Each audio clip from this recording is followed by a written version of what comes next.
ఈరోజు మనం శ్రీల ప్రభుపాదుల వారిచే వచించబడినటువంటి శ్రీమద్ భాగవతంలో మొదటి స్కందము 4వ అధ్యాయము ఆహ్, చివరి 2 శ్లోకాలు అంటే 32, 33 శ్లోకాన్ని చర్చించుకుంటాం.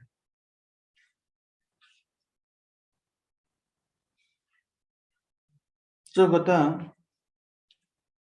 2, 3 రోజులుగా వ్యాసదేవుని యొక్క స్థితి గురించి మనము చర్చించుకుంటూ వస్తున్నాం. వ్యాసుని హృదయంలో కలిగినటువంటి అసంతృప్తి గురించి చర్చించాం. చైతన్య మహాప్రభు చెబుతారు. శూన్యాయితం జగత్సర్వం గోవింద విరహేణ మే. శూన్యాయితం జగత్సర్వం. జగత్తంతా కూడాను భక్తి మార్గంలో స్థిరపడి భగవంతుని మీద ప్రేమని పెంపొందించుకున్నప్పుడు శ్రీ చైతన్య మహాప్రభు ఎలాంటి అనుభూతిని చెందారు అంటే, శూన్యాయితం జగత్ సర్వం. ఈ ప్రపంచమంతా, ఈ జగత్తంతా కూడా శూన్యంలా కనబడుతుంది. జగత్ సర్వం గోవింద విరహేణమా. గోవిందుడు శ్రీకృష్ణ భగవానుడు లేకుండా ఈ ప్రపంచమంతా కూడాను చైతన్య మహాప్రభుకి గోవిందుని యొక్క విరహంతోని చైతన్య మహాప్రభుకి జగత్తంతా కూడాను శూన్యంలా కనబడుతుంది. భౌతిక ప్రపంచంలో కూడాను మనము ఈ స్థితిని చూస్తూ ఉంటాం ఒక్కొక్కసారి. అత్యంత ప్రియతములైన వ్యక్తి మనకి ఈ భౌతిక ప్రపంచాన్ని త్యజించినప్పుడు ఒక్కసారిగా ఒక రకమైనటువంటి శూన్యత్వం అలవడుతుంది. ఏ వ్యక్తితో అయితే మనము ప్రతిరోజు సాంగత్యం చేస్తున్నామో, మన జీవితాన్ని వాళ్ళతో కొనసాగిస్తున్నామో, ఒక్కసారిగా కొన్ని సంవత్సరాలుగా 40, 50, 60, 70 ఇలా సంవత్సరాలుగా ఆ వ్యక్తితోని సాంగత్యం చేస్తున్నప్పుడు ఆ వ్యక్తి భౌతిక ప్రపంచాన్ని వదిలేయగానే ఎలా అనిపిస్తుంది అంటే మనకి ఒక్కసారిగా మనం ఏదో నిజంగానే మనం నష్టపోయాం. అది ఎలా కనబడుతుంది? ఆ వ్యక్తి యొక్క విరహంతోని మనకి జగత్తంతా కూడా శూన్యంగా కనబడుతుంది. నిజానికి కోట్ల మంది ఉన్నారు జగత్తులో. కానీ మనకి పూర్తిగా శూన్యంలా కనబడుతుంది. ఇలాంటి స్థితిని భగవంతుడు భౌతిక ప్రపంచంలో ఎందుకు కల్పించాడు అంటే, మనం ఇంతకుముందు కూడా చెప్పుకున్నాం. భౌతిక ప్రపంచంలో ప్రకటితమయ్యేటువంటి అన్నీ కూడాను భగవంతుడు కేవలం మనకి భగవంతునికి మధ్య ఉన్న సంబంధాన్ని వివరించి చెప్పడానికి మాత్రమే సృష్టించాడు. మనము ఒక తల్లిదండ్రికి పిల్లలుగా చేశారు. మనని కూడా తల్లిదండ్రులుగా కొంతమంది పిల్లలకి తల్లిదండ్రులుగా చేశారు. ఇలా రకరకాల భావోద్వేగాలని భౌతిక ప్రపంచంలో సృష్టించబడడానికి బంధాలన్నీ కూడా ఏర్పరచబడడానికి మూల కారణం ఏమిటి అంటే, ఆధ్యాత్మిక జగత్తులో మనకున్న నిజమైన సంబంధం గురించి మనం ఎరగడం కోసమే చెప్పారు. భగవంతుడైన శ్రీకృష్ణుని తలంచకపోతే వ్యక్తి యొక్క ఆత్మ సంతృప్తిని చెందలేదు. వ్యక్తి సంతృప్తిని చెందలేడు. ఆత్మ సంతృప్తి అనేది ఎప్పుడు కలుగుతుంది అంటే భగవత్ సేవలో నిమగ్నమైనప్పుడు మాత్రమే కలుగుతుంది. ఎలాంటి భగవత్ సేవలో? మనము మొన్న ఒకరోజు సంభాషిస్తూ అనుకున్నాము. మనం ఏ కార్యక్రమం చేసినా కూడాను, ఇతర దేవతలని ఆరాధించినా కూడాను, వాటి ఫలితం అంతా కూడా మళ్ళీ ఎక్కడికెళ్తుంది? భగవంతుడైన శ్రీకృష్ణుడికే వెళ్తుంది. భోక్తారాం యజ్ఞతపద సర్వలోక మహేశ్వరం. భోక్తారం నేను మాత్రమే అధినేతను, అనుభవించదగిన వాడను. భోక్తారాం యజ్ఞతపద సర్వలోక మహేశ్వరం. అన్ని లోకాలకి అధిపతిని కూడా నేనే అన్నారు. అతని సేవలో నిమగ్నమైన వ్యక్తులకి మనం సేవించినట్టు ఎలాంటి సేవ? ఇలా ఇతర దేవతల ఆరాధన అనేటువంటిది ఏదైతే ఉందో అది మళ్ళీ అది భగవంతుడికే చేరుతుంది. కానీ ఆ ఆరాధన అనేది ఏమవుతుంది? ప్రత్యక్షంగా భగవంతుని ఆరాధించడం కాదు కాబట్టి ఆత్మ సంతృప్తిని చెందదు. అది ఇక్కడ శ్రీల వ్యాసదేవుల స్థితిని మనం గమనించినట్టయితే మనకి విదితమవుతుంది. మనం రకరకాల కార్యక్రమాలను ఎలాగైతే చేస్తామో ధార్మిక కార్యక్రమాలే. ఇతర దేవతలను ఆరాధించడం, ఇతర వ్యక్తులని పూజించడం, ఇతరులెవరినో భగవద్భక్తి అయినటువంటి శ్రీకృష్ణుని భక్తి కాకుండా ఇతర వ్యాసాంగాల గురించి మాట్లాడే వ్యక్తులని ఆరాధించడం ఇవన్నీ చేసినా కూడాను మనకి సంపూర్ణ సంతృప్తి లభించదు అనేటువంటిది ఇక్కడ వ్యాసదేవుని స్థితిని బట్టి మనకి స్పష్టంగా గోచరమవుతుంది. వ్యాసదేవుడు ఏం చేశాడు? వేదాలన్నింటినీ కూడా వేదాలని ఏకంగా ఉన్న వేదాన్ని చతుర్వేదాలుగా విభజించి వాటిని అందరికీ అర్థమయ్యే విధానంలో అందించే ప్రయత్నం చేశారు. అలాగా 4 శాఖలుగా విభజించి ఒక్కో శాఖానికి ఒక్కొక్క అధిపతిని కూడా ఏర్పరిచి వారి ద్వారా గురు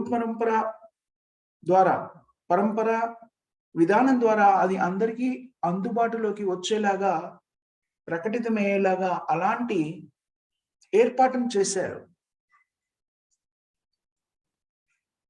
వాటిని చదవడానికి అర్హత లేదు అనుకున్న వాళ్ళకి కూడాను శాస్త్రం మీద అవగతం చెందడానికి మనకి మహాభారతాన్ని, ఇతర పురాణాలని అన్నిటిని ఇచ్చారు. అయినా సరే ఈ హృదయం అంతా కూడాను వెలితిగా ఉంది.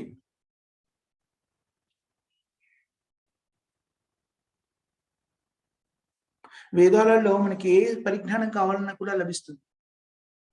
జ్ఞానము అంటేనే ఏ రకమైన విజ్ఞానం కావాలి అన్నా కూడా వేదాలలో లభిస్తుంది. అలా సంపూర్ణమైన పరిజ్ఞానాన్ని కలిగి ఉన్నటువంటి వేదాలని అందించినప్పటికీ వ్యాసదేవుడు అసంతృప్తితో ఉన్నారు.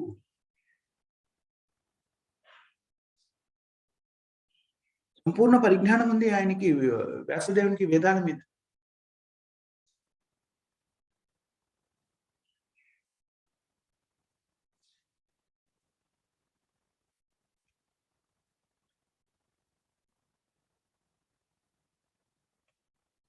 అయినప్పటికీ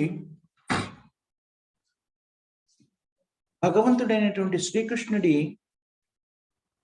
లీలలని ప్రత్యక్షంగా ప్రవచించకపోవడం మూలంగా ఆత్మ సంతృప్తిని చెందలేదు. చూడండి, మనం ఇంతకుముందు కూడా ఒకసారి చర్చించుకున్నాం, మీకు గుర్తుండే ఉంటుంది, నిన్న కూడా మాట్లాడుకున్నాము.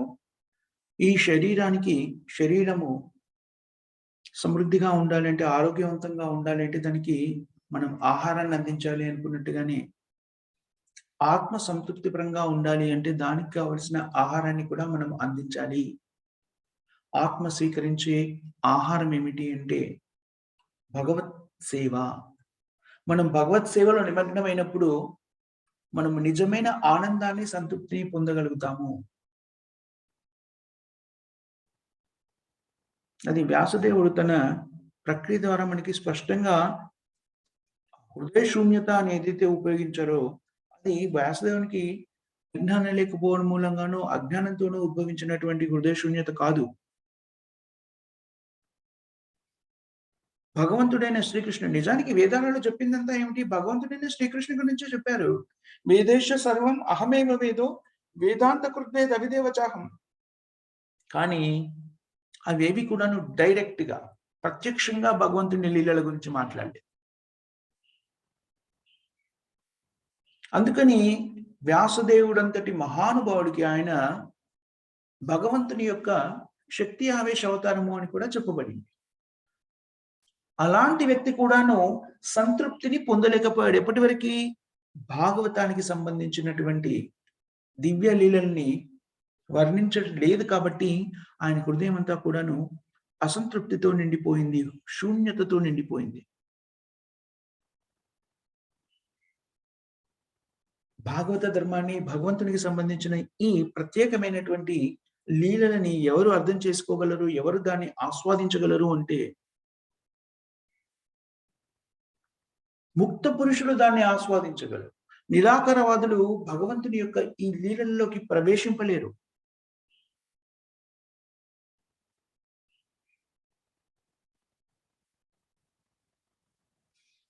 నిరాకారవాదాన్ని ఆశ్రయించి వాళ్ళు కూడాను 4 ఆశ్రమాల్లో ఉంటారు. బ్రహ్మచారి, గృహస్థ, వానప్రస్థ, సన్యాసాశ్రమము ఈ 4 ఆశ్రమాల్లో ఉన్నతమైనటువంటి ఆశ్రమము. ఈ 4 ఆశ్రమాల్లో కూడా సన్యాసికి కూడా 4 దశలు ఉంటాయని మనం ఒకసారి చెప్పుకున్నాం. కుటీచర, బహుదక, పరివ్రాజకార్య, ఆచార్య, పరమహంస. ఈ 4 దశలలో కూడాను సన్యాసి యొక్క పరమహంస స్థితి చాలా ఉన్నతమైనటువంటి స్థితి. అత్యున్నత స్థితి ఏమిటి అంటే సన్యాసాశ్రమంలో అత్యున్నత స్థితి పరమహంస స్థితి.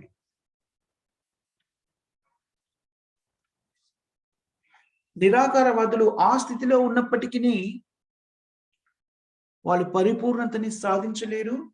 భగవంతుని యొక్క లీలల్ని ఆస్వాదించలేరు. ఎందుకనంటే నిరాకారవాదుల యొక్క పెద్ద దోషం ఏమిటి అంటే భగవంతునికి రూపం లేదు. మేము కూడా భగవంతులమే అయిపోతాము అనేటువంటి దోషపూరితమైనటువంటి అవగాహన వారిని ఆ స్థితికి తీసుకొస్తుంది అని స్పష్టంగా చెప్తున్నారు.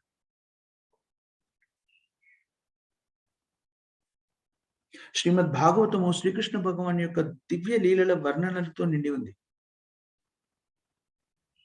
చూడండి, నేను గమనించాను. శ్రీమద్ భాగవతాన్ని వినడము అనేటువంటిది కూడాను అందరికీ సాధ్యమయ్యే విషయం కాదు.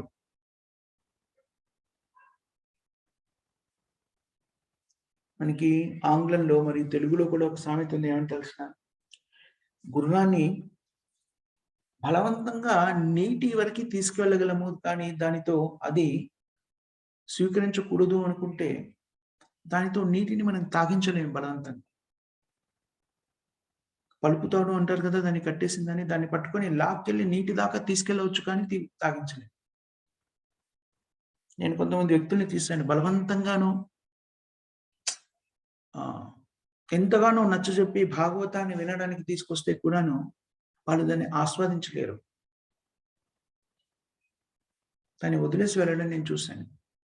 అంటే కల్మషం ఇంకా ఎంత ఆధిక్యంగా ఉందో దాన్ని బట్టి తెలుస్తుంది. నిరాకారవాదులు అదే విధంగా భాగవతాన్ని వినలేరు, దీంట్లోకి ప్రవేశించలేరు. శ్రీ శంకరాచార్యుల వారు కూడాను వేదాలకి భాష్యం చెప్పారు. నిరాకారవాద తత్వంతోని శంకరాచార్యులు వేదాలకి భాష్యం చెప్పారు, భగవద్గీతకి భాష్యం చెప్పారు. కానీ శ్రీమద్ భాగవతాన్ని ముట్టుకోలేదు. శ్రీమద్ భాగవతంలో ఆరంభం నుంచే భగవంతుడైన శ్రీకృష్ణుడు జన్మాదియస్య యథా, నా నుంచి అన్ని ఉద్భవిస్తున్నాయి, నా నుంచి అనగానే శూన్యం నుంచి అన్ని ఉద్భవిస్తున్నాయి. ఎలా వివరిస్తారు? సాధ్యమయ్యే పని కాదు. అందుకని భాగవతంలో ప్రతి చోట కూడాను భగవంతుని యొక్క ఉనికి, భగవంతుని యొక్క స్థితి,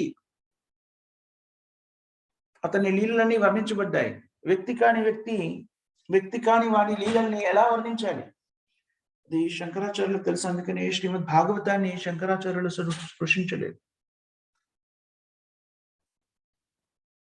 అందుకని నిరాకారవాదులు కూడాను శ్రీమద్ భాగవత కథని ఆస్వాదించలేరు, దీంట్లోకి ప్రవేశించలేరు.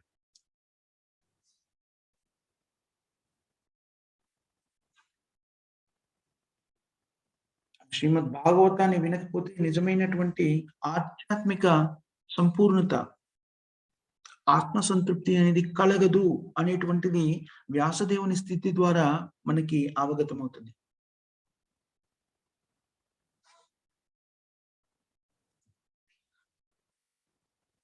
ఈ విషయాన్ని ప్రపంచానికి తెలియజెప్పడం కోసమని శ్రీకృష్ణ భగవానుడు స్వయంగా వ్యాసదేవుని హృదయంలో హృదయ శూన్యత ఏర్పడేటువంటి పరిస్థితిని కల్పించాడు.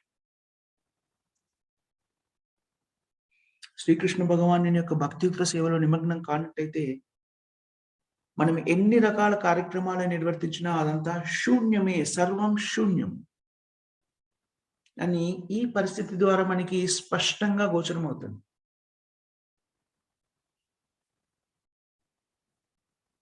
దివ్యమైనటువంటి భక్తియుక్త సేవలో నిమగ్నమయ్యామనుకోండి, భగవంతుని యొక్క భక్తియుక్త సేవలో నిమగ్నమై ఉంటే ఇతర యోగాభ్యాసాలు కానివ్వండి, కామ్యకర్మలు కానివ్వండి, తాత్విక కల్పనలు కానివ్వండి, వీటి ద్వారా సత్యాన్ని అన్వేషించవలసినటువంటి అవసరం లేదు. ఆ అవసరాన్ని లేకుండానే భగవంతుని యొక్క ఆరాధనలో మనము భగవంతునికి సంబంధించిన పరిపూర్ణ పరిజ్ఞానాన్ని అవగతం చేసుకోగలుగుతాము. ఆధ్యాత్మిక ప్రగతిలో అవరోధం ఏర్పడినప్పుడు, ఆటంకాలు ఏర్పడినప్పుడు దానికి సంబంధించిన వివరణని ఆధ్యాత్మిక గురువు అందజేస్తారు. ఆధ్యాత్మిక గురువు యొక్క ఏకైక లక్ష్యము కార్యక్రమము ఏమిటి అంటే శిష్యుల యొక్క భౌతిక బంధనాలని తెంచివేయడము. భౌతికత్వం మీద స్థిరపడి ఉన్నటువంటి వ్యక్తులని ఆ స్థితి నుంచి ముక్తులను గావించి భక్తి మార్గం వైపు తీసుకెళ్లడమే ఆధ్యాత్మిక గురువు యొక్క ఏకైక లక్ష్యముగా ఉంటుంది. శిష్యుల యొక్క స్థితిగతులను గమనించి తద్వారా వాళ్ళ మానసిక స్థితిని, వాళ్ళ యొక్క అభిరుచులని గమనించి వాళ్ళ అభిరుచులకి అనుగుణంగా వాళ్ళని భక్తియుక్త సేవలో నిమగ్నం చేయడం. శ్రీల ప్రభుపాదుల వారు కూడాను తన వద్దకు వచ్చినటువంటి శిష్యులందరినీ కూడాను అదే విధంగా భక్తియుక్త సేవలో నిమగ్నం చేశారు. కొంతమంది వచ్చి పాశ్చాత్యులు అయినా ఎక్కడి వాళ్ళైనా కూడాను కొంతమంది చాలా అద్భుతంగా రచనలను చేయగలము అని చెప్పారు. ఆ రచనలని కీర్తనల రూపంలో, పాటల రూపంలో కూడా ప్రకటితం చేయగలము అన్నప్పుడు శ్రీల ప్రభుపాదుల వారు వాళ్ళని భగవంతునికి సంబంధించినటువంటి లీలలని కీర్తన రూపంలో వచించేటువంటి ఒక సేవను అందించారు. జార్జ్ హారిసన్ 70వ దశకంలో బీటిల్స్ అనేటువంటి ఒక గ్రూప్ ఉండేది. చాలా ప్రపంచవ్యాప్తంగా ప్రసిద్ధి చెందింది. బ్రిటన్‌లో స్థిరపడి ఉన్నటువంటి జార్జ్ హారిసన్ దీనికి సంబంధించినటువంటి అనేక రకాల ఆల్బమ్స్ అంటారు కదా! మన మ్యూజిక్‌ని ప్రొడ్యూస్ చేసేవాళ్ళు, సంగీతాన్ని అందించే వాళ్ళు ఆల్బమ్స్‌ని చేస్తూ ఉంటారు. వాళ్ళకి కొన్ని గీతాలన్నిటిని కలయికగా ఏర్పరిచి ఒక సీడీ గానో దాన్ని ఆల్బమ్ అని అంటారు. దాన్ని తయారు చేసి ఇస్తుంటారు. అలా జార్జ్ హారిసన్ చేసేటువంటి ప్రపంచవ్యాప్తంగా ప్రసిద్ధి చెందిన తరుణంలో శ్రీల ప్రభుపాదుల వారి బోధనలు విని ప్రభావితుడయ్యి భగవద్భక్తిలో లీనమవ్వడానికి సిద్ధపడ్డాడు. తాను ఎన్నో రకాలుగా ఈ విధంగా ఆర్జించిన తన మొత్తం ఆస్తిని కూడా శ్రీల ప్రభుపాదుల వారికి అందజేశారు. దాని వలన ఇప్పుడు భక్తివేదాంత మేనర్ అనే చాలా పెద్ద భవనం ఉంటుంది బ్రిటన్‌లో. ఆ భవనాన్ని జార్జ్ హారిసన్ దేవాలయానికని, తను నివసిస్తున్న భవనాన్ని దేవాలయానికని ఇచ్చేశారు. దాన్ని భక్తివేదాంత మేనర్ అంటారు ఇప్పుడు. సో అలాంటి వ్యక్తులు ప్రభుపాదుల వారిని ఆశ్రయించినప్పుడు ప్రభుపాదుల వారిలో ఉన్నటువంటి ప్రజ్ఞను గుర్తించి, ఇప్పుడు మంచి వాద్యకారుడివి అవన్నీ మర్చిపోయి హరే కృష్ణ మహామంత్రాన్ని మాత్రమే జపించి ఒక చోట కూర్చోమని చెప్పలేదు. అతనిలో ఉన్న మేధస్సుని, అతనిలో ఉన్న పరిజ్ఞానాన్ని, అభిరుచిని భగవత్ సేవలో వినియోగించే మార్గాన్ని సూచించారు శ్రీల ప్రభుపాదుల వారు. అందుకని ఆయన శ్రీకృష్ణుని మీద ఎన్నో కీర్తనల్ని ఆంగ్లంలో ఆల్బమ్స్ గా ఇచ్చాడు. మనకి ప్రతిరోజు ప్రపంచవ్యాప్తంగా ఉన్న హరే కృష్ణ మందిరాల్లో రోజు ఉదయం శృంగార ఆరతికి ఆరంభము ఆయన అందించినటువంటి ఒక కీర్తన మొదలవుతుంది. ఆ కీర్తన ఏమిటి అంటే నిజానికి ఆల్బంగా తయారు చేసింది బ్రహ్మ సంహిత. బ్రహ్మ సంహితని ఆహ్లాదకరంగా ఒక ఆల్బంగా తయారు చేసి ఇచ్చారు. దాన్ని ప్రపంచవ్యాప్తంగా ఉన్న అన్ని కృష్ణ మందిరాల్లో ప్రతి ఉదయము దాన్ని ప్లే చేస్తారు. గోవిందం ఆది పురుషం తమహం భజామి గోవిందం. ఇది మీరు వినే ఉంటారు. ఎప్పుడైనా మీరు ఉదయమే హరే కృష్ణ మందిరంకి ఎక్కడున్న హరే కృష్ణ మందిరం అయినా సరే ప్రపంచవ్యాప్తంగా దీన్ని మామూలుగా అన్ని చోట్ల దీన్ని ప్లే చేస్తారు ఉదయం శృంగార దర్శనానికి ముందు. అలాగే ప్రభు వాళ్ళ దగ్గరికి కొందరు చిత్రలేఖనంలో ప్రావీణ్యం కలిగిన వాళ్ళు వచ్చారు. వాళ్ళందరికీ కూడాను ప్రభుపాదుల వారు తన కృప ద్వారా భగవంతుని లీలల్ని ప్రస్ఫుటంగా చెప్పారు. ప్రభుపాదుల కృపతోని వాళ్ళు దాన్ని అవగతం చేసుకోగలిగారు. మనం చూస్తాము శ్రీమద్ భాగవతంలో కానీ, భగవద్గీతలో కానీ భగవంతుని లీలలకు సంబంధించినటువంటి వర్ణ చిత్రాన్ని చూస్తుంటాము. ఆ వర్ణ చిత్రాన్ని మనం చూసినప్పుడు మనం నిజంగా కూడాను ఆ చిత్రాల్లో నిజంగా జీవము ఉట్టిపడుతుంది.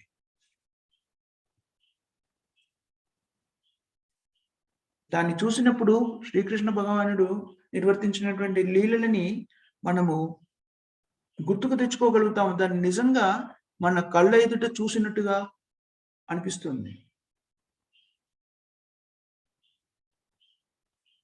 శ్రీకృష్ణ భగవానుడికి సంబంధించిన అనేకమైనటువంటి చిత్రాలను నేను చూశాను. ముందు హరే రామ హరే కృష్ణలో చూశాను. ఇక్కడ శ్రీమద్ భగవద్గీత భాగవతంలో ముద్రించబడినటువంటి ఆ లీలని చూశాను. అవి చూసాక చాలా చోట్ల ఇంకా ఇతర లీలని చూశాను. కానీ వీటిలో ఉన్నటువంటి జీవము అనేటువంటిది, అది నిజంగా అది జరుగుతుందా, నా కళ్ళెదుట జరుగుతుందా అన్నటువంటిగా ప్రకటితమైనటువంటి ఆ చిత్రాన్ని చూసినప్పుడు అవన్నీ కూడా ప్రభుపాదుల వారు ఏమన్నారంటే, these are the windows to the spiritual world. అంటే ఇవన్నీ ఆధ్యాత్మిక జగత్తుకు కిటికీల లాంటివి అని చెప్పారు. మనం ఒక ఇంట్లో ఏం జరుగుతుందో చూడాలంటే ఆ కిటికీలోకి తొంగి చూస్తే ఆ ఇంట్లో జరుగుతున్న కొన్ని తెలుస్తాయి. సంపూర్ణంగా కాకపోయినా ఆ కిటికీలోంచి ఎంత పరిధిలో మనం చూడగలమో అంత మనకి కనబడుతూ ఉంటుంది. ఈ చిత్రాలన్నీ కూడాను ఆ ఆధ్యాత్మిక జగత్తులో జరుగుతున్నటువంటి కార్యక్రమాలకి మనకి అందిస్తున్నటువంటివి. కిటికీలు అంటే అలాంటివి. మనకి ఇంట్లో జరుగుతున్న స్థితిని ఇంట్లో గాని, భవంతిలో గాని లోపల ఏం జరుగుతుందో చూడండి. ఆ కిటికీలోంచి చూస్తే కొంత మనకి అవగతం అవుతుంటది. ఈ చిత్రాలన్నీ కూడాను ఆధ్యాత్మిక జగత్తుకి కిటికీల లాంటివి అని చెప్పారు. అలా కొంతమందికి కీర్తన చేయడంలో ఆసక్తి ఉంటుంది. అలాంటి వాళ్ళందరినీ కూడాను శ్రీల ప్రభుపాదుల వారు నగర సంకీర్తనలో నిమగ్నం చేశారు. మరికొందరికి అమ్మకంలో చాలా ప్రావీణ్యత ఉంటుంది. సేల్స్. అలాంటి వాళ్ళందరినీ శ్రీల ప్రభుపాదుల వారు బుక్ డిస్ట్రిబ్యూషన్, పుస్తక విక్రయణలో నిమగ్నం చేశారు. శాస్త్రాలని వితరణ చేయడంలో నిమగ్నం చేశారు. కొంతమందికి వంటలో ప్రావీణ్యత ఉంటుంది. మిగిలినవన్నీ నేను చేయలేను, నేను వంట బాగా వండుతాను. Very nice. భగవంతుని యొక్క భోగానికి కావలసిన పదార్థాలని చేయడంలో వాళ్ళు నిమగ్నం చేశారు. అలాగే వాళ్ళ తత్వాన్ని బట్టి కృష్ణ చైతన్య మార్గంలో స్థిరపడడానికి భగవంతుని కేంద్ర బిందువుగా చేసి అందరినీ కూడాను భక్తియుక్త సేవలో నిమగ్నం చేశారు.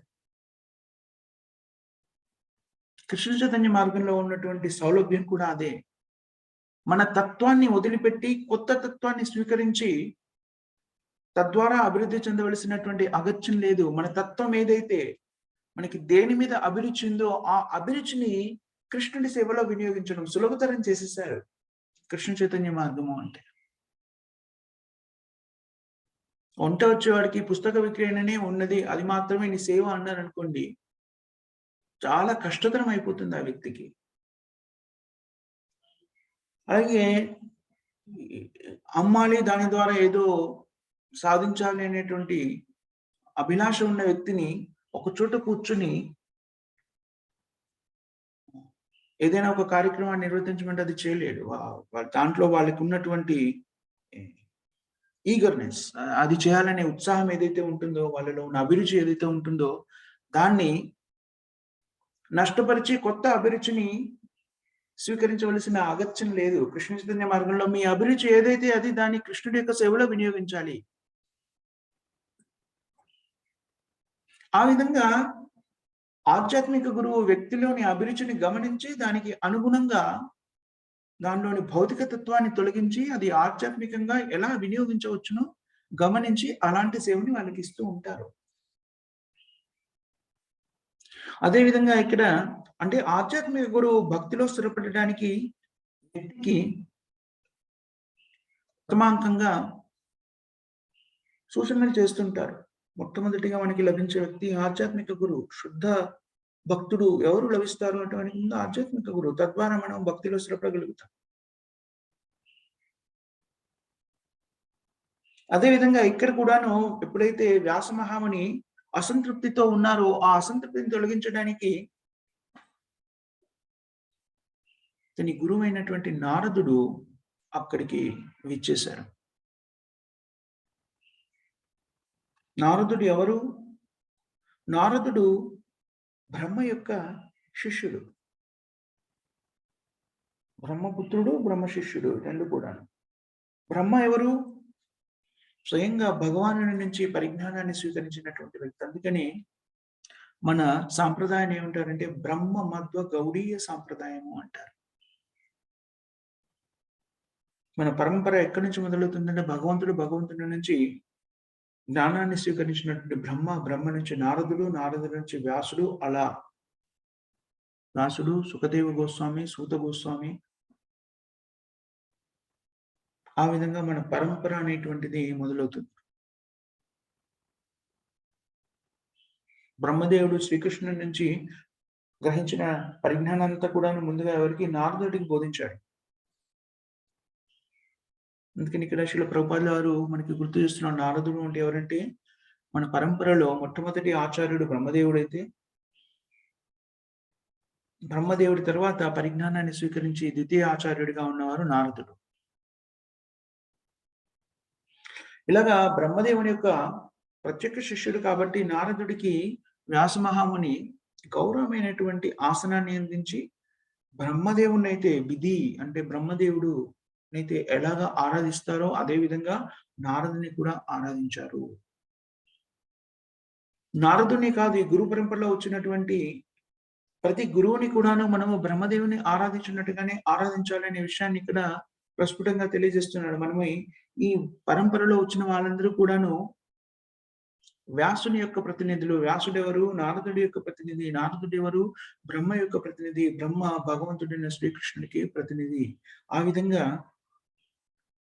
ఈ గురు పరంపర ద్వారా జ్ఞానాన్ని మనకి ఎవరైతే ప్రబోధిస్తున్నారో గురువుని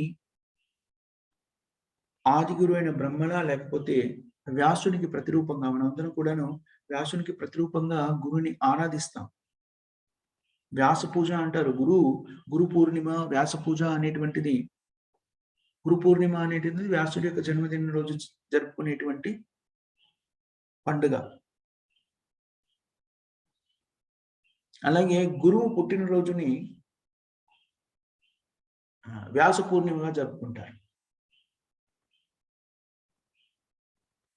చాలా గురువుని ఆరాధించడము అంటే నిజంగా ఎందుకని ఆరాధిస్తున్నాము? వ్యక్తిని ఆరాధించడం కాదు ఇక్కడ. వ్యక్తిని ఆరాధిస్తాం, అందులో సందేహం లేదు. ఎందుకని ఆరాధిస్తున్నామంటే వాళ్ళు భగవంతుడైన శ్రీకృష్ణుడికి ప్రాతినిధ్యం వహిస్తున్నారు కాబట్టి, వ్యాసదేవునికి ప్రాతినిధ్యం వహిస్తున్నారు కాబట్టి భగవంతుడిని లేకపోతే బ్రహ్మదేవుని ఎలాగైతే ఆరాధిస్తామో అలాగే గురువును కూడా ఆరాధిస్తాం. కానీ ఇప్పుడు కూడాను వైష్ణవ సిద్ధాంతంలో ఇది చాలా స్పష్టంగా మనకి తెలియజేస్తారు శ్రీల ప్రభుపాదుల వారు, వైష్ణవాచార్యులందరూ కూడాను. అలాంటి స్థాయిలో అంతటి గౌరవమైనటువంటి అంతటి భక్తితో ఆరాధిస్తాం కానీ గురువుని ఎప్పుడు కూడాను దేవుడు, భగవంతుడు అనము. ఎందుకంటే గురువు భగవంతుని యొక్క సేవకుడు.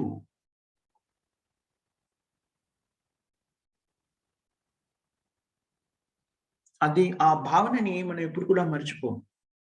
భగవంతుని స్థాయిలో గౌరవించినా కూడాను భగవంతునికి అంతరంగిక సేవకునిగానే మనము గమనిస్తాం. అది మన చైతన్యంలో లేని మార్పు, అది ఉండకూడని మార్పు. అంటే ఎప్పుడు కూడాను మనము గురువుని భగవంతుడు అనకూడదు. ఎందుకంటే గురువు భగవంతుడు కాదు కాబట్టి. అలాంటి శబ్దావళిని ఉపయోగిస్తే గురువు వెంటనే ఆ శిష్యుని ఖండించి సరైన దానిలోకి తీసుకొస్తారు. అది చాలా అపరాధంతో కూడుకున్నటువంటి పదజాలం అది. దాన్ని అలా ఉపయోగించకూడదు. అలా అని చెప్పేసి గురువు మామూలు మనిషిలకు కాదు. భగవంతుని ఎలాగైతే గౌరవిస్తామో అంతటి గౌరవాన్ని ఇస్తాము. కానీ భగవంతుడు కాదు, భగవంతుని యొక్క సేవకుడు అని అర్థం చేసుకుని. ఎందుకని అలా గౌరవిస్తాము? మరి భగవంతుడు కాదు కదా. చూడండి, ఒక రాజు ఉన్నాడు అనుకోండి, ఒక చాలా గొప్ప వ్యక్తి ఎవరైనా అనుకోండి, చాలా గొప్ప వ్యక్తి ఉన్నారు. అతనికి ప్రాతినిధ్యం వహిస్తూ మన దగ్గరికి ఎవరైనా వచ్చారనుకోండి, ఆ గొప్ప వ్యక్తి మనకు తెలుసు. ఉదాహరణకి రాజే అనుకుందాం, మనకు తెలుసు, మంచి మిత్రుడు. అతను తనను ప్రాతినిధ్యం వహిస్తే ఎవరినో మన ఇంటికి పంపించారనుకోండి, మనను ఆ వచ్చిన వ్యక్తి మనం ఎప్పుడు చూడలేదు, మనకు తెలియదు. కానీ ఆ వచ్చిన వ్యక్తికి మనం ఎలా ఆదరణ ఇస్తాము, గౌరవిస్తాము, అతిథి సత్కారం చేస్తాము అంటే నిజంగా రాజు మన ఇంటికి వస్తే, మన మిత్రుడే మన ఇంటికి వచ్చాడు అనుకోండి, ఎలాంటి గౌరవమైనటువంటి ఆతిథ్యాన్ని ఇస్తామో అలాగే గౌరవిస్తాం. నిజానికి మరి వచ్చిన వ్యక్తి ఎవరో కూడా మనకి తెలియదు. కానీ ఆ వచ్చిన వ్యక్తి ఎవరికి ప్రాతినిధ్యం వహిస్తున్నాడు? మనము గౌరవించేటువంటి వ్యక్తి రాజుకి ప్రాతినిధ్యం వహిస్తున్నాడు. అదేవిధంగా గురువు భగవంతునికి ప్రాతినిధ్యం వహిస్తాడు కాబట్టి భగవంతునంతా గొప్పగా ఆరాధించినప్పటికిని గురువు ఎప్పుడు కూడాను భగవంతుడు కాడు. అది చాలా జాగ్రత్తగా మనం గుర్తుపెట్టుకోవాల్సిన విషయం. ఎందుకంటే భౌతిక ప్రపంచంలో ముఖ్యంగా నిరాకారవాదాన్ని ఆశ్రయించే వ్యక్తులు ఇకాకృతంగా వాళ్ళని భగవంతుడిని చేసేస్తారు. వాళ్ళు కూడా అవి గురువులు కూడాను భగవంతులు మేమే అన్నటువంటి భావనలో ఉంటారు. అది సరికాదు. సో, ఇలాంటి పరిపూర్ణటువంటి జ్ఞానాన్ని కలిగి ఉండి వ్యాసుడు నారదునికి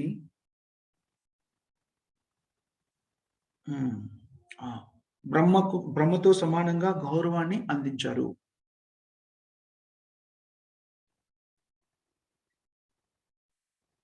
నారదముని యొక్క ఆగమనం తర్వాత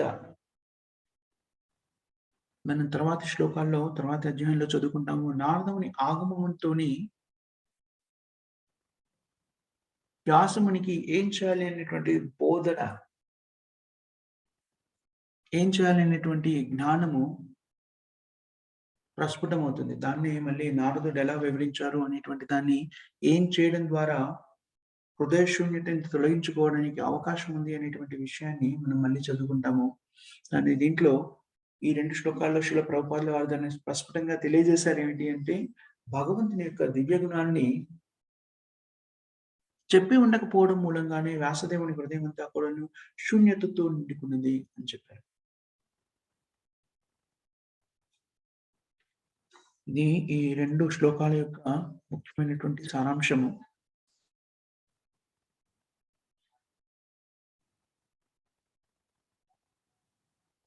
సో, ముఖ్యంగా మనం గమనించాల్సింది ఏమిటి అంటే భగవంతుని యొక్క దివ్య లీలల్ని వర్ణించకుండా, భగవంతుని యొక్క ప్రత్యక్ష సేవలో నిమగ్నం కాకుండా ఆత్మ ఎప్పుడు కూడాను సంతృప్తి చెందలేదు. ఆత్మ సంతృప్తి లభించాలి అంటే భగవంతుని యొక్క ఈ దివ్య లీలల్ని వర్ణించడం ద్వారా మాత్రమే సాధ్యమవుతుంది. అందుకనే మనం ప్రతిరోజు కూడాను ప్రారంభించినప్పుడు చదివే శ్లోకంలో నిత్యం భాగవత సేవయ, నిత్యం భాగవత సేవయ అనేటువంటిది ఎలా చేయగలుగుతాము అంటే భగవంతుని నామాన్ని జపించడం ద్వారా భగవంతుని యొక్క దివ్యమైనటువంటి లీలల్ని, భాగవతాన్ని అభ్యసించడం ద్వారా నువ్వు భక్తియుక్త సేవలో నిమగ్నం కాగలుగుతాము. ప్రాథమికమైన విషయం ఏమిటంటే శ్రవణం, కీర్తనం, విష్ణు స్మరణం అని చెప్పుకుంటాం కదా నవవిధ భక్తుల్లో. భగవంతునికి సంబంధించిన దివ్య గుణాలని, లీలల్ని వినడము, తద్వారా హరే కృష్ణ మహామంత్రాన్ని జపించడము. హరే కృష్ణ, కృష్ణ కృష్ణ హరే హరే, హరే రామ, రామ రామ హరే హరే. ఈ మంత్ర జపం ద్వారా మనం భక్తియుక్త సేవలో నిమగ్నం కాగలుగుతాము. అలా భక్తియుక్త సేవలో స్థిరత్వంతో నిమగ్నం కావాలి అంటే శ్రీమద్ భాగవతము మనకి ఎంతగానో తోడ్పడుతుంది. భగవంతుని లీలలను విన్నప్పుడు భాగవతంలో ఏముంది? భగవంతుని యొక్క దివ్య లీలలు, భగవంతుని భక్తుల యొక్క దివ్య లీలలు మనకు ప్రకటితం చేయబడింది. ఆ లీలలన్నింటినీ కూడా మనం పఠించినప్పుడు మనలో కూడాను అలాంటి భావన ప్రేరేపితమవుతుంది. మన విశ్వాసము దృఢపడుతుంది. స్థిరత్వంతోని భగవత్ సేవలో నిమగ్నం కాగలుగుతాం. శ్రీమద్ భాగవతాన్ని వినేటువంటి స్థితికి రావాలి అంటే వ్యక్తులు ఎన్నో పుణ్యకార్యాలు చేసుకుంటే కానీ అలాంటి స్థితి మనకు కలగదు. అందుకని దయచేసి భాగవతాన్ని కానీ, హరినామ సంకీర్తనని, హరికృష్ణ మహామంత్రాన్ని జపించడం కానీ తేలికగా మనకు లభించింది కాబట్టి పర్వాలేదులే అనుకోకండి. దీనికోసము మీరు ఎన్నో రకాలైనటువంటి పుణ్యకార్యాల్ని బహునాం జన్మనామంతే అనంతమైనటువంటి జన్మల అంతం తర్వాత దీన్ని మనం పొందగలిగాము. ఎవరి కృప వల్ల? శుద్ధ భక్తుల కృప వల్ల. శుద్ధ భక్తులు మన విషయంలో ఎవరు శుద్ధ భక్తులు అంటే శ్రీల ప్రభుపాదుల వారి కృప ద్వారా మనము దీన్ని అభ్యసించగలుగుతున్నాము. అందుకని ఈ హరినామ సంకీర్తనని కానీ, భాగవత పఠనం కానీ, భగవద్గీత పఠనం కానీ అంత తేలికగా తీసుకోకండి. మనకి చూస్తూ ఉంటే ఇప్పుడు మన ఈ జన్మలో మనం పొందింది మనం చూస్తూ ఉంటే అనిపిస్తుంది తేలికగా వచ్చింది. ఎవరో మా మిత్రుల పరిచయం, లేకపోతే బంధువు పరిచయం, మా బంధువు ద్వారా ఇంకో బంధువు, ఇంకో బంధువు ద్వారా ఇలాంటి తేలిక పరిచయాల ద్వారా మనకి భగవద్గీత గురించి, భాగవతం గురించి వినేటువంటి అవకాశం ఏర్పడింది కాబట్టి, పర్వాలేదులే. తేలికగా తీసుకోకండి. ఇంత తేలికగా కూడా లభించడం ఎంతల వరకు లభిస్తుంది అంటే, ఇంకో 9500 సంవత్సరాలు మాత్రమే దీని కాల పరిధి ఉంది. దాని తర్వాత ఈ పరిజ్ఞానం అంత తేలికగా వ్యక్తులకి లభించదు. ఇప్పుడు మనకు విరివిగా లభిస్తుంది ఎందుకనంటే, చైతన్య మహాప్రభు యొక్క ప్రత్యేకమైన కృప ఉంది. ఈ కలియుగంలో తను ఆవిర్భవించినప్పటి నుంచి 10,000 సంవత్సరాల వరకి స్వర్ణయుగంగా ఉంది. ఎందుకంటే చైతన్య మహాప్రభు ప్రత్యేక కృప ఉంది కాబట్టి మనకి ఇదంతా కూడాను సులభంగా లభిస్తుంది. ఇప్పటికి కూడా చూస్తూ ఉంటాము. ఎవరైతే భగవంతుని పాదాల చెంత అపరాధాలు గావించిన వ్యక్తులుంటారో, ముఖ్యంగా నిరాకారవాదులు, వాళ్ళు ఇప్పటికి కూడాను భాగవతాన్ని దాన్ని ఉన్నదున్నట్టుగా అవగతం చేసుకోలేరు, వర్ణించలేరు, చెప్పలేరు. కానీ ఇప్పటికి కూడాను వాళ్ళు కనీసంగా భాగవతాన్ని ముట్టుకొని మాట్లాడగలుగుతున్నారు అంటే, అది ఈ కాల ప్రభావం అని ఖచ్చితంగా చెప్పవచ్చు. ఎందుకని కాల ప్రభావం అంటే ఏమిటి? కలోర్దేశేనిదే రాజన్, కలియుగము దోషాలతో నిండుకున్నప్పటికిని 10,000 సంవత్సరాలు కలియుగంలో ఉన్నటువంటి గొప్ప ఆహ్, గోల్డెన్ ఎరా అంటారు. గోల్డెన్ ఎరా అంటే ఉన్నతమైన స్థితి అనుకోడు. బంగారంతో పోలుస్తారు గోల్డెన్ ఎరా. చాలా ఉన్నతమైనటువంటి కాలం ఈ 10,000 సంవత్సరాలు. అందుకని ప్రతి వాళ్ళు కూడాను శ్రీమద్ భాగవతాన్ని అభ్యసించగలుగుతున్నారు. చాలా సులభంగా మనకి లభ్యమవుతుంది. అలా సులభంగా లభ్యమైంది కాబట్టి దాన్ని తేలిగ్గా తీసుకోకండి. ఇదంతా కూడా ఎందుకు జరుగుతుంది అంటే, శ్రీ చైతన్య మహాప్రభు యొక్క ప్రత్యేక కృప మూలంగా మనకిది లభ్యమవుతుంది. ఇది కూడా వాస్తవమే. మనం ఎన్నో జన్మల అనంతరము దీని వైపు ఆసక్తులమవుతాము అని చెప్పింది. దాంతో పాటు ఈ ఆసక్తి దృఢపడడానికి గూడా కారణం ఏమిటి అంటే, శ్రీ చైతన్య మహాప్రభు యొక్క ప్రత్యేక కృప, కాల పరిమితి, కాలాన్ని అలా మలిచారు. చైతన్య మహాప్రభు ఈ కృపని అందించి 10,000 సంవత్సరాలు అలా ఉండేలా చేశారు. తద్వారా శ్రీల ప్రభుపాద లాంటి శుద్ధ భక్తులు, ఆచార్యులు మనకు దీన్ని అందించారు. తద్వారా మనం నేర్చుకోగలుగుతున్నాం. అలా అని ఇది సులభతరమైంది కాబట్టి, ఇది విలువైనది కాదు అనుకోవడము మూర్ఖత్వం. చాలా విలువైంది. మీరు ప్రపంచంలో దీనికన్నా విలువైన దాన్ని ఇంకా ఏది కూడాను పొందలేరు. మనం ఏదన్నా తీసుకోండి. మీరు ప్రపంచంలోనే అత్యంత ధనికులైనా కూడాను, అదంతా కూడాను ఒక చోట ఏర్పరిస్తే కూడాను శ్రీమద్ భాగవతాన్ని వినేటువంటి భాగ్యాన్ని, దాని ప్రకారంగా జీవితాన్ని కొనసాగించేటువంటి భాగ్యాన్ని అలాంటి వాళ్ళు కూడా పొందలేరు. సో, ఇంకా ఆలోచించండి మరి మనకి ఎంతటి ఆహ్, గొప్ప భాగ్యాన్ని ప్రసాదించారో శ్రీల ప్రభుపాద వారి కృప, ఆచార్యుల కృప వల్ల. అందుకని దీన్ని తేలిగ్గా తీసుకోకండి. దీన్ని మీ జీవితంలోకి దయచేసి అన్వయించుకోండి. అన్వయించుకోవడానికి పెద్ద కష్టపడవలసిన పని లేదు. హరే కృష్ణ మహామంత్రాన్ని ప్రతిరోజు 16 మాలలు జపించడంతోనే ఆరంభమై, మన భోజన విధానంలో కొన్ని సవరణలు చేసుకొని భుజించే పదార్థాలన్నీ కూడా భగవంతుడైన శ్రీకృష్ణుడికి సమర్పించి మాత్రమే భుజించడం ద్వారా, ప్రతిరోజు శ్రీమద్ భాగవతాన్ని చదవడం ద్వారా, అధ్యయనం చేయడం ద్వారా, మనం ఈ భక్తియుక్త సేవలో స్థిరపడి ఉండగలుగుతాము. చాలా సులభతరమైనది. దీనికి పెద్దగా కష్టపడాల్సిన అవసరం లేదు. మన దైనందిన జీవితంలో చేసే పనులన్నిటిని కూడా ఆపుకొని వాటిని సందేశించవలసిన పని కూడా లేదు. అంత సులభతరమైంది ఇది.